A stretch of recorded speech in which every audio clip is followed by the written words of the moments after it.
Hello, and welcome to Portland Community College Rock Creek Campus's Experience Music Concert Series. My name is Jason Palmer, and I'm the Department Chair for Music at PCC Rock Creek.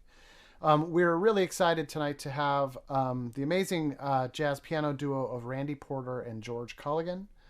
This is actually their second appearance on our series. So, a couple of quick notes before we start. The series is supported by the Oregon Cultural Trust and the Cultural Coalition of Washington County. As well, we're lucky to receive some additional support from the Reeser Family Foundation and Oregon Arts Wash.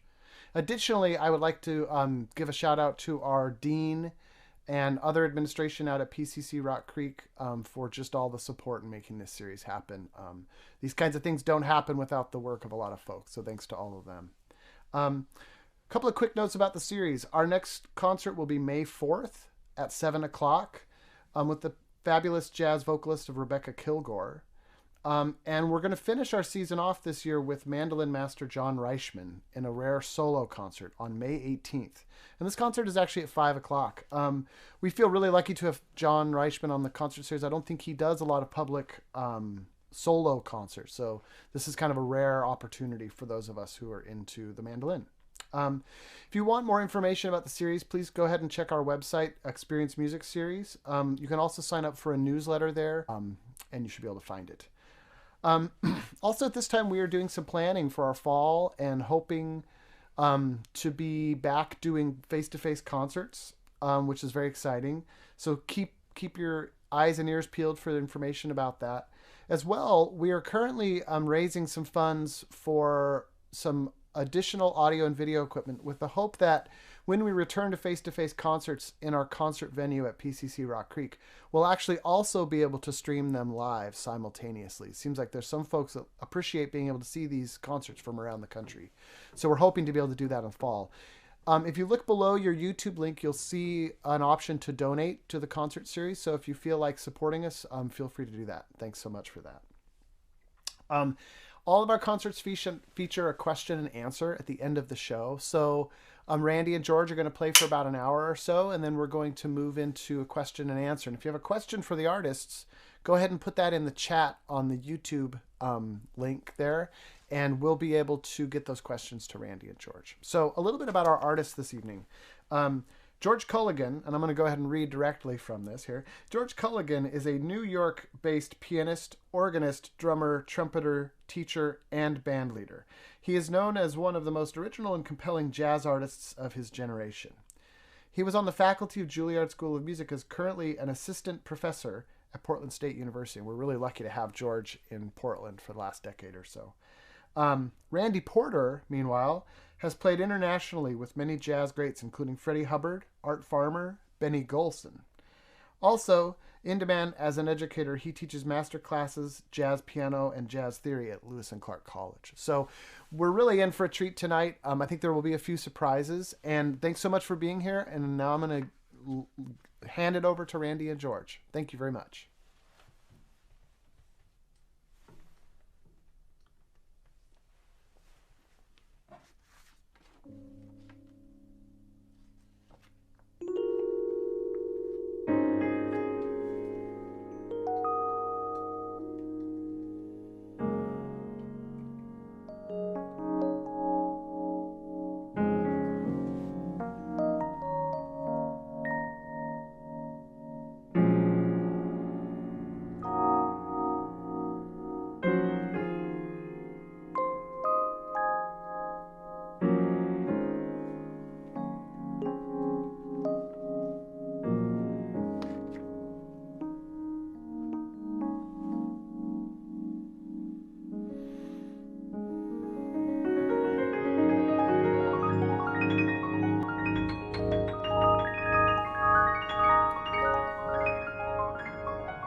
Hey.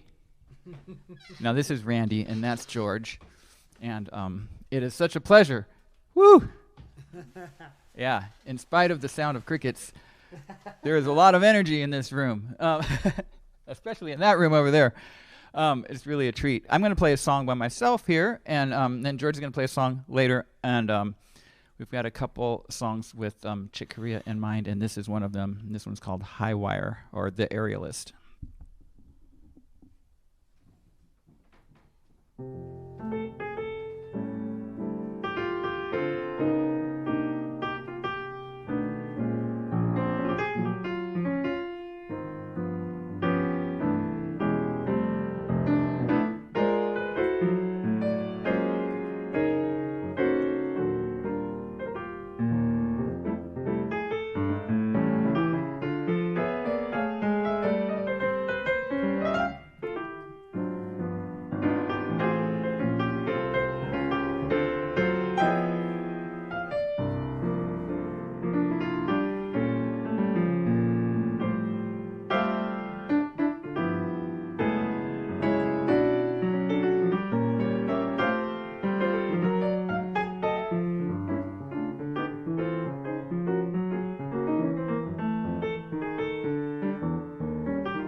See?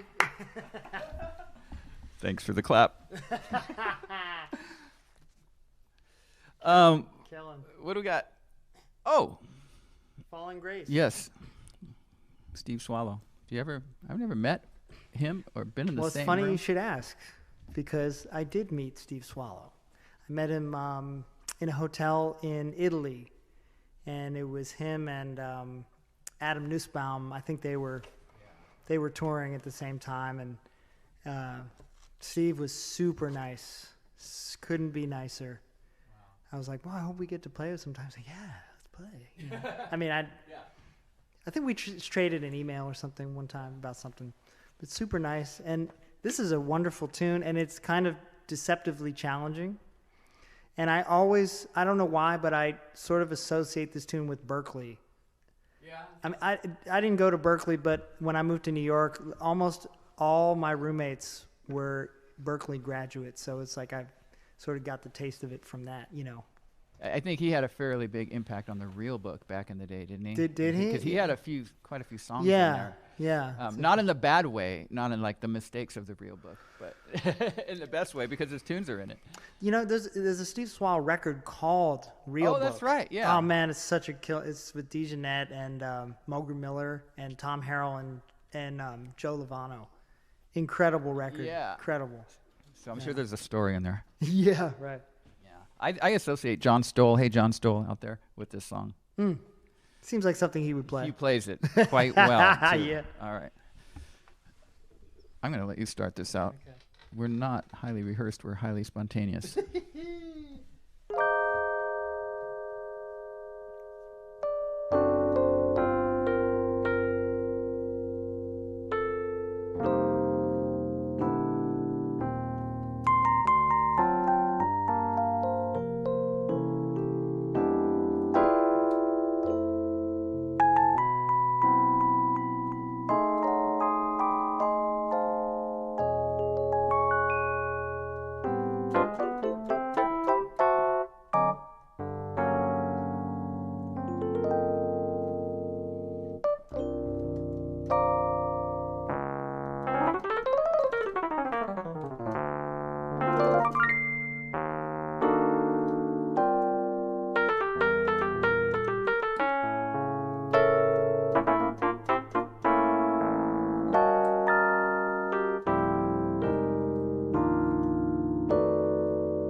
analyze that last chord. Oh, I'm going to. Yeah. And they fail if they don't know. Hey, what if we, well, we could do the thing, or we could do your song next to make sure we have enough time. Oh, solo? You want me to do solo? Okay. Yeah. Anyway, for those of you listening, give it up for the great Randy Porter. As Ron Steven would say, give it up for Randy Porter. Nobody's clapping. Yeah. I demand you applaud. Wherever you are, just stop what you're doing and applaud for Randy Porter. I'm so happy to be doing this, and we've already done this twice, and it's just so easy, you know. You just don't even have to try. It's just really, I feel like I'm in the best gigs to me is like I feel like I'm in the audience, and I'm just enjoying it, you know. And so this is one of those gigs. And, you know, Randy is not only a great pianist, as you can hear, but he's a great engineer. He has this wonderful studio, and he's a great guy. And he also looks incredible. You know, I mean, you know, I've said this before. Oh, stop it. Well, you know, I'm not, and don't take it the wrong way. But, my wife is cracking up. but you know, I mean, what I don't like is that, you know, he's probably, and I'm not going to say the number. Well, maybe I might say the number. He's 10 years older than me and looks 10 years younger than me. That's right. He's 40 years old. Do the math. You're right. Yeah. What year did you meet Steve Swallow? right. Yeah. What year did I play with? Let's see. There's what's her name? The singer Anita O'Day, or with who's that old guy that got that gave John Coltrane a start? Eddie Cleanhead Vincent. Really? I think some of those things will date you, you know. Yeah, for sure. It's dangerous to put them on your resume if you don't want people to know how old you are. I mean, the thing is, you know, we are so far removed from the younger generation. I mean, the way we even talk about the phone. Yeah. Oh, you actually called someone on the phone? Like it was just, the phone only did one thing? You called people? What is that? That's like ancient history, you know. But anyway, Randy's great, and I'm just so happy to be able to do this. And me too. Know, hopefully, this is an annual thing, and yeah, it'd be nice to have an actual audience.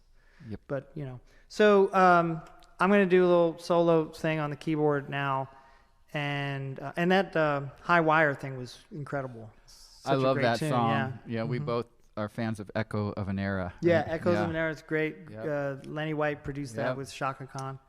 We should have a podcast. It just feels like it's wow, going into George podcast territory it is, now. Yeah. I don't know if the viewership is going way down or up. I don't know. Like, yeah, Randy, don't play, just talk. Yeah. All right. So anyway, I'm gonna play this tune, and you know, everybody since the pandemic has started is like, how am I gonna fill the time that I normally use to go to the store and meet up with people? So, and I've written a little bit, not maybe as much as some people. Like one of my students wrote like one song a day, so now he has 200 songs. And but I wrote a few things, and this is something I just wrote the other day. Sometimes I can write stuff in the morning because my family's still asleep and I have some peace and quiet. So and I think hopefully my wife is listening. She's gonna have a comment about that.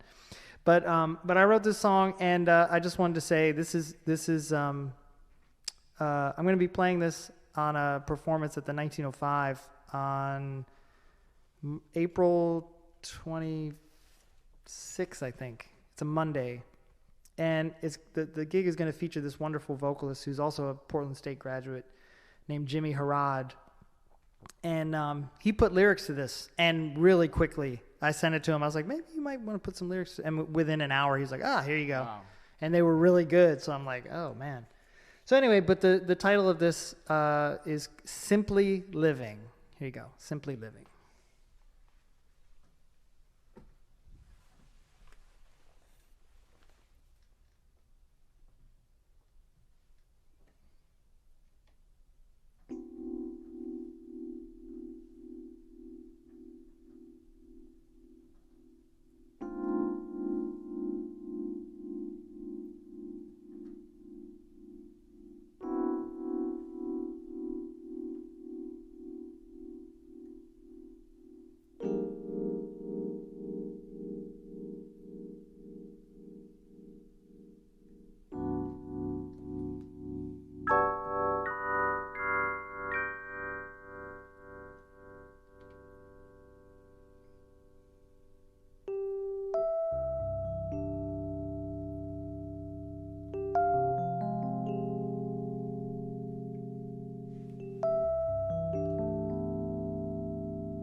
Thank you. Wow. Thank you.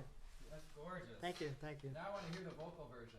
Yeah. Oh man, it's and he just kind of just sang it into my phone, into his phone. He was just like, oh, here you go. It's like it wasn't even a big deal, but it's really killing lyrics. So, and he's an incredible singer. I didn't know that he graduated from PSU. He did, yeah, and now he's with Pink Martini. And I knew that, yeah. yeah. And the chord, we got our chord. Yeah, right. Yeah. That's my one thing that I do. Oh, that's the only lick that I have. You stole mine, all mine. You want to go in order here? Yeah. We might have to duck on or not do one of these, Let's but do footprints. yeah, let's do that.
some bad stuff, man. Woo! You sound so good on the trumpet. I thought you were like the great musician that played some. I didn't know you were that good on the trumpet. I knew it, but I didn't know it. Now, Are you getting even better on the trumpet? No. Now, Wow. but the thing is, I went to Peabody Conservatory as a classical trumpet major. Okay. So what I like to say is that I'm fully licensed by the state of Maryland to own and operate a B-flat trumpet and a C trumpet. Wow. I have all those That licenses. comes with the degree? Yeah, Yeah. right. I get a little plaque little sticker. Yeah. Stay away from the A trumpet and. I actually had a DE flat. I sold all my horns. Oh, what's that? You have that pocket trumpet or what? I used to have a pocket trumpet. Yeah. Yeah. Now I just have this, and nobody cares. Yeah, they don't miss it. Yeah. Let's see. What are you playing next? What instrument do we have you on? Do you want to slow it down a little bit? Do solos? Yeah, let's do that.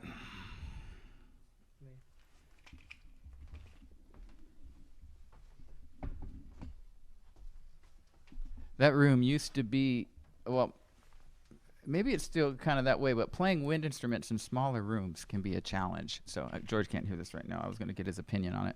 What's it like playing wind instruments in that room isn't really that small, but I know some ISO booths that are kind of small. You go from trumpet to melodica.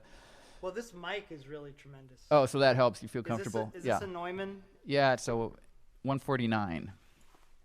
That's not the cost. That's just the number. Can you pick these up at like Rite Aid, like? At Costco. Yeah. You're right. Yes. Like Vault. Yeah, you can buy them in large amounts, large quantities. Yeah. See, years ago I was like, oh yeah, everybody's doing home studio, and I didn't know how much mics cost, and I was like, what? Mics are that? I was It's like, crazy. Forget it. That's a long discussion. But Yeah. talk to guys like, no, Charlie Porter didn't make his own. Somebody, Pete Peterson, other people, you can buy your parts and make some pretty good ones, I think. Really? I'm not that handy with soldering, so I don't want to do that. But Yeah. Mal Waldron, right? Yeah. You want to start us off on this one? Sure.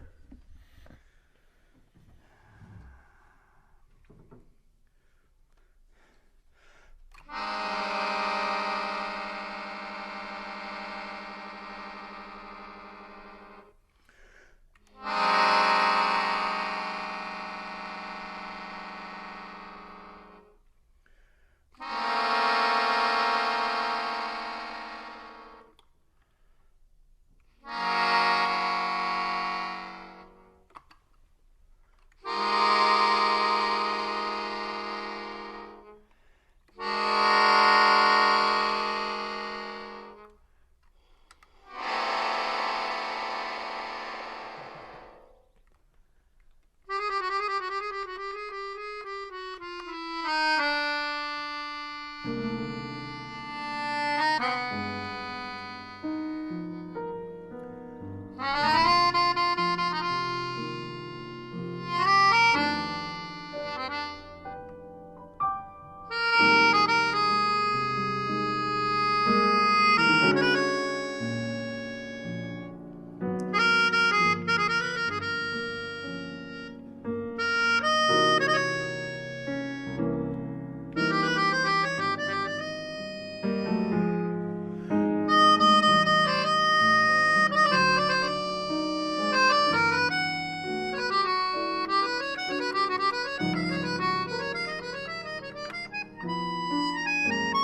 Man, it's so much fun.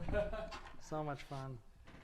It's so much fun that we don't want to stop, but I bet there's a time limit, and I don't know what time it is. Could we do the? I think I should probably play some drums. I think that's what I was thinking. Okay, Yeah, right. yeah. So he's moving around. He's moving from the clamatorium, so affectionately called that by David Evans, the great David Evans, into the drum booth. Putting on my mask. Can you put a mask on over earphones? Hey, you can. Look at this. This is the real entertaining part of the show. Okay, I lied.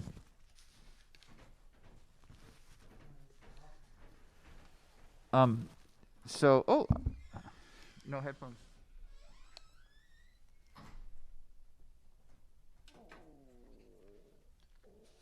Okay, for my next act, that was entertaining. Putting on headphones, glasses, and a mask on and off. I forget what does what. Taking off my mask, I wasn't sure if I would hear anything. Putting on my headphones, I felt like I couldn't see anything. I'm so disoriented with my senses, but thankful to be inspired by the sense of hearing when I get to hear George play the drums. So, is that working out there, Cindy? You hearing drums? We left all the mics hot in the studio. I didn't know where George was going to end up playing what instrument where when we started. And my engineer's son, I didn't book him in advance, and he has another engagement. So this is just, we're flying. So we're going to do one more song for you. And it is, I don't remember. Oh, yeah, this is a seasonal song. It's called It Might As Well Be Spring.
Oh, man, that was fun.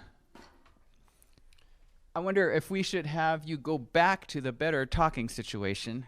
Yeah. Yes. George is passing on through the main room here. Great. Which we've been working on by tearing it apart. Addition by subtraction.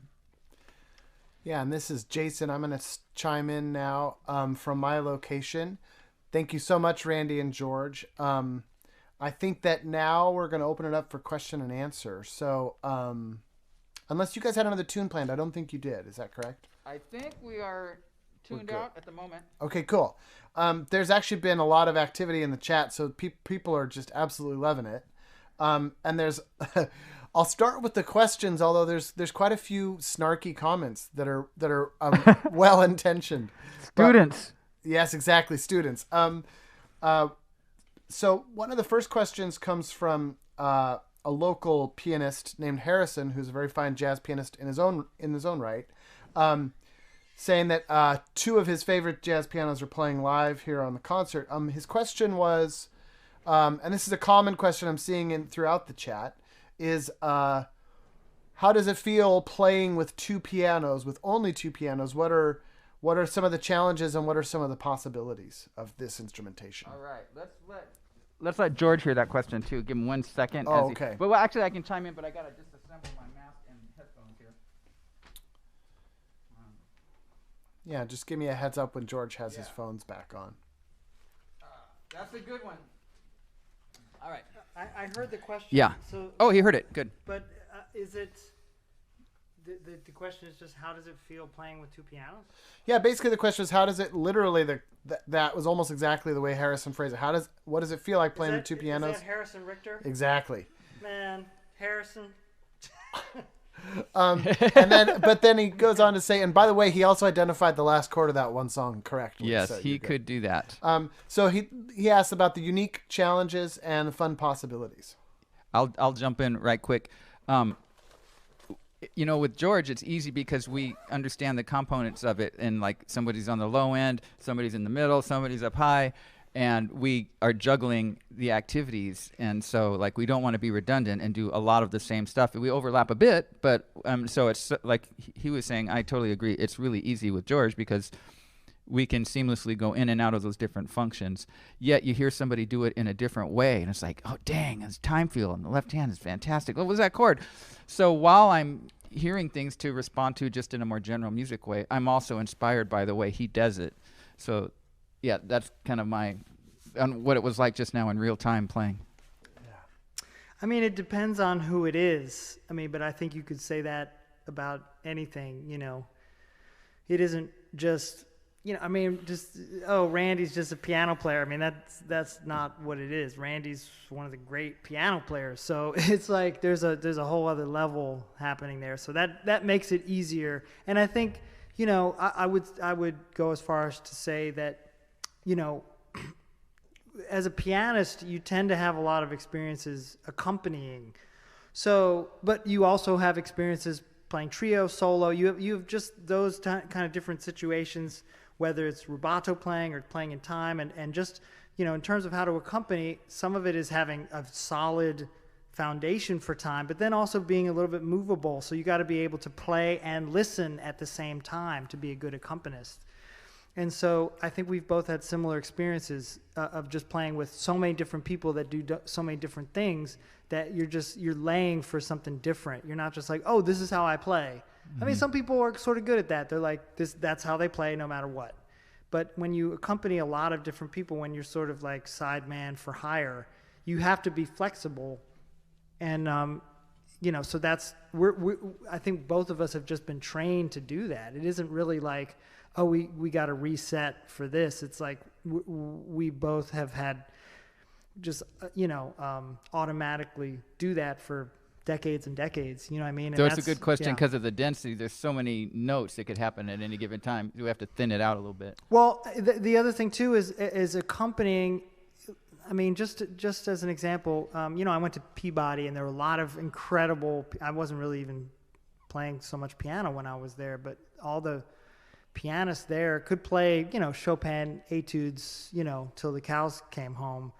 But to ask them to just play some simple voicings would be, oh, why would I do that? It's like, well, because I'm doing it because I got a gig. Yeah. You know?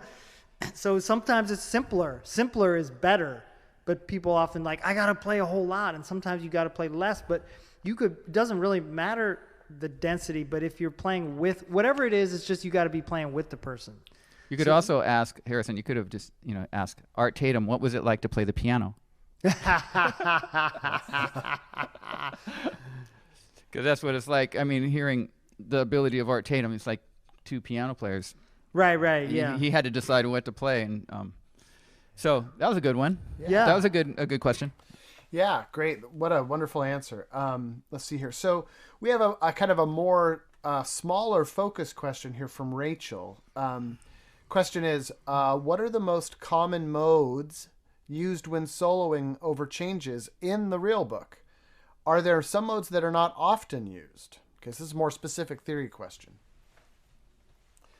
And I'm sure there's a lot of answers to that. What's the quick one? Always use the blue scale. No, Yes. just for everything. Yeah. Well, that's, here's, because I in my improv class, I do deal with, what we call chord scales, because it's like a chord is a scale is a chord. And it's like you want to sort of be able to distinguish the sound and every chord has a particular type of sound, and there's certain notes that work with that. However, and I would think Randy would agree, is that, scales are tools, but scales on their own is not music. Like, no one is like, hey, let's go hear Harrison Richter play the Dorian scale all night. Oftentimes people feel that if they get those modes, they're cool, but I think you got to approach it from multiple fronts. So yes, you should study scales. You should know what modes work with every chord, or the sort of like default, if you will. But there's so much more to it than that. And oftentimes when the art is happening, you want to find the other notes, the notes that aren't in the mode. That's where all the interest is. That's where your interesting story is the chromatic notes. And so to get that, you got to transcribe and listen and be more creative than, well, Mr. Colligan said to use the Dorian mode, so I'm going to do that. And it's like, yeah, but that's not art. That's doing the assignment. I hope that didn't sound too... That was a lot better answer. I would have said the Dorian mode, so that was great. Just play Dorian. Play Dorian. Yeah. Okay. Great. Was Randy, were you going to chime in there, or can I go on to that? I like question? George's better. Go ahead. Okay. All right. This is a very small question, but there was some debate in the chat about the tune with the melodica on it. There was somebody was saying that it was Angelized by Mal Waldron, or was it Soul Eyes? The tune with the melodica. Soul. It was privatized by Hall & Oates. Yeah, right. Them their eyes. Yeah, I'm pretty sure that was Soul Eyes for the folks out in chat. Soul land. Eyes. Here's another question. Somebody was asking about. Somebody was actually asking about the red keyboard, and saying it sounded great, wondering about the keyboard. Also, somebody made a snarky comment about how George coordinated his hat color with the keyboard, which is nice. But George, do you want to say anything about the keyboard real quick? Who said the snarky comment? What was their name? Paul who? Paul Ward, of course. Paul. Just, Paul, go away. Oh. Nah, Paul, I'm messing with you. Thanks for listening, Paul. Paul's always got to say something. Paul's a really fine pianist. He's from the D.C. area, just like me. Well, Nord, I've been playing Nords for at least 20 years. I feel like, and of course there's no way to get credit for this, I did sort of have an endorsement with Nord, but that meant like, oh, you get $500 off an already very expensive keyboard. So it was like, okay, cool. So I don't know why they make them red. I mean, I guess they just kind of stand out like that. I'm so cheap. I would have had $250 left over after I bought my keyboard. Oh, really? If they gave me $500. Well, the thing is, the reason Nords are so expensive is because they're made in Sweden, and it's the socialists, they got to pay. people. So other companies, But I they're think good. Yeah. I've always really been happy with the Nords. I mean, I felt like that for analog sounds, they were always really good. But as to why it's red, I couldn't tell you. Cool. Let's see here. Another quick question was just a very simple question. How long have you two been playing together as a duo? And, Since 7 o'clock. Yeah. Total hours we've played now, is it About 3. 3? Yeah. We This played, is the 3rd time. Yes. And before the gigs, we have very little contact. And we kind of just, go through it. This is the most that we've prepared because we actually got a set list going like yesterday, Yes. right? Part of that we had to get here early because of the cameras and stuff. But yeah, we threw tunes out via text. So The first time we did it, we was just like, oh, let's make a set list real quick. did you even suggest a song? I was kind of like throwing songs out there. What did you? Oh, I can't. Anyway, yeah. Well, I they're should all have good given tunes. You, They're good. all I'm good glad you like tunes. them. Yeah, I'm awesome. Well, the thing is, I mean, again, if you play with a bunch of people, you learn a bunch of tunes, and listen to how Randy's playing these tunes. It's not just like, oh, like what's the chord? I mean, he's tearing this stuff apart harmonically. You got to really know it in order to play that advanced. You know what I'm saying? So it's kind of a tough time to tell people to like play with a lot of people. Well, yeah, but we did have that I understand. opportunity in our more blue collar gig life where you go out there and you play for a few bucks and you do that a bunch of times a week. It helped get deeper into an old song. yeah. I mean, and I honestly, I feel like I've learned just as much I've learned a lot from playing with great musicians, of course, but, playing with not so great really forces you, you got to if you're going to be a professional, you can't, unless you get to a point where you're like, oh, I can pick and choose the gigs I want to do. But I think, and even Chick talked about that. He said whatever the gig, he just wanted to do gigs. He wasn't like, oh, I'm Chick Corea. He wasn't Chick Corea yet. So he was like, let me just do gigs and whatever the gig is, pop music, mariachi music, whatever it is, I'm going to do it. I want to hear that. Can. Well, I don't know. Yeah. Yeah. But he said he did a lot of different Yeah. types of, general business types of gigs. Yeah. And I certainly did lots of gigs that I wouldn't necessarily want anybody to hear, but I learned something. Yeah. Cool. Those are great answers. Let's see here. Actually, and I was wrong. It wasn't Paul that made that snarky comment. It was Dan Davey who made the snarky comment. That But- explains it. But the snarky comment from Paul was that Paul said he was going to razz George in his next lesson about the black key glissando that you played in one of the tunes. So that was his snarky comment. I do that all the time. Yeah. So another quick question was about here's a question. How important is it to learn each musician's quote unquote language as a way into melody and harmonic options? I think the idea is like learning. Who was that? I'm going to guess it's learning the language of some of the greats. That is from Paul. Well, each is a big word in that sentence. Like, whoa, each of our favorites, each of the most important masters from Lester Young or whatever, or that to me is like a word that I got a little bit, gave me pause. But harmonic language, melodic language of I would say of the people that inspire you the most. If you like, hey, I really like that Louis Armstrong solo, but you never really think about what the balance of notes to space to articulations and all that, and you never work on that if you didn't study that. So the answer is it's hugely important, of course, and to some degree you emulate it. I'm not a big transcriber, and even though we all are copycats to some extent, I'm not a write it down type of person, but I can hear solos that I recognize and sing along with them that I've loved, and I'm just saying. Yeah, Paul, totally important. Yeah, I've done some transcribing. Some people really make a career out of it. Do you ever meet Andrew White? Paul, you probably know Andrew White because he's from D.C., but he was the first guy that said, "Oh, I've transcribed every Train solo." That's I was thinking Train. Yeah, that sounds familiar. So some people really love doing that, and I guess when I first started, my ears were so terrible. I just couldn't hear. It took me so long, and back then you were using actual records. you know, so that made it even more tedious. And I mean, so I started sort of trying to transcribe short solos. Like I think I actually did a Freddie Hubbard solo from that record, on like Take the A Train. I think I did that one because it was so short. Echoes of an Era. Yeah.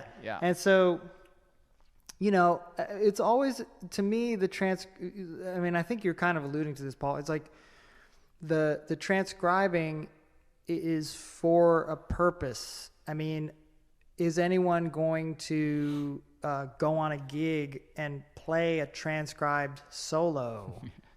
I don't, that's not really what we do. You know, it's always like you're trying to do, I mean, that would be like, you know, a stand-up comedian saying, well, I memorized this Richard Pryor album and I'm just going to present that at the next open mic. I mean, somebody would know, and you'd probably get beaten down in the parking lot, you know?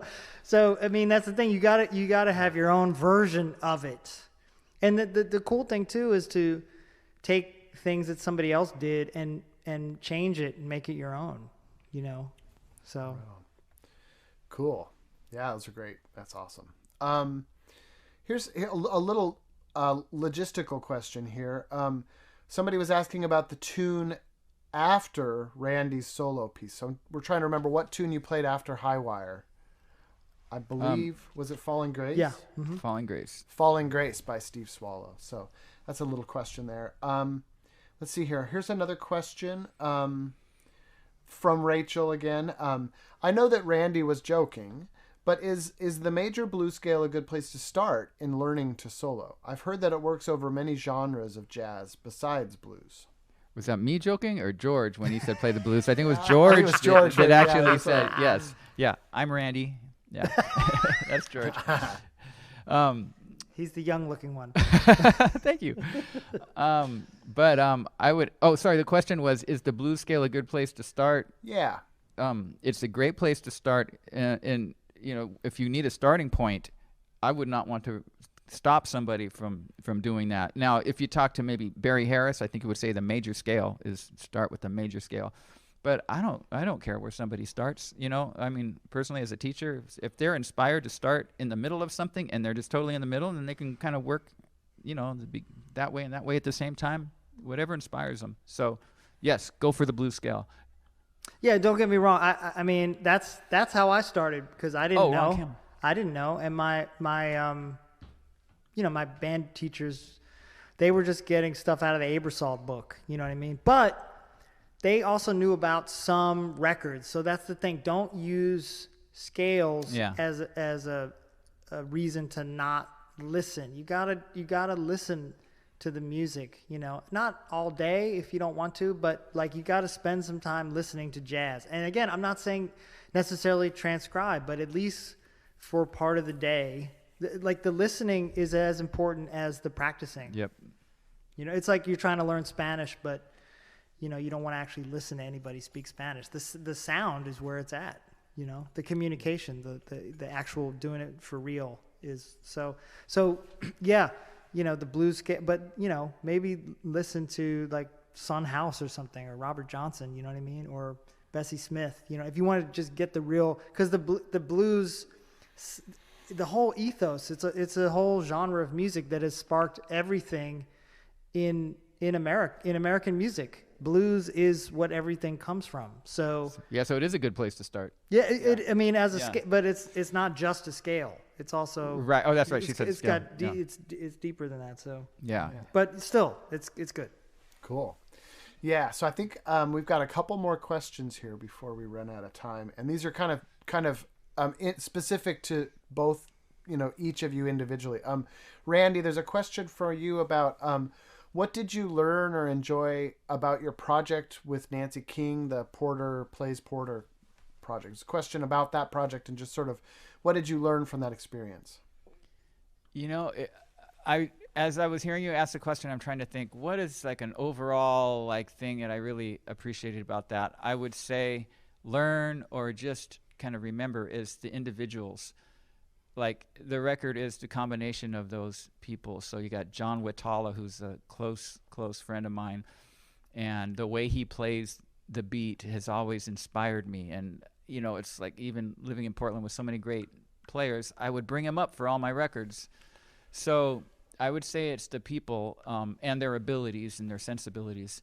And then Todd Strait, who is actually going to be here tomorrow doing another stream if you're able to tune in. There's a little plug.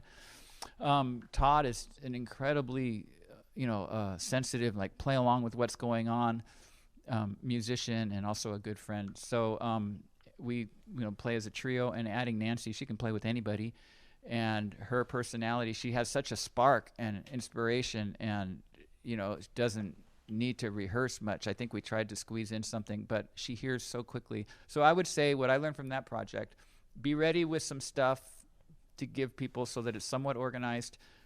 Take advantage of their own individual sensibilities and abilities, and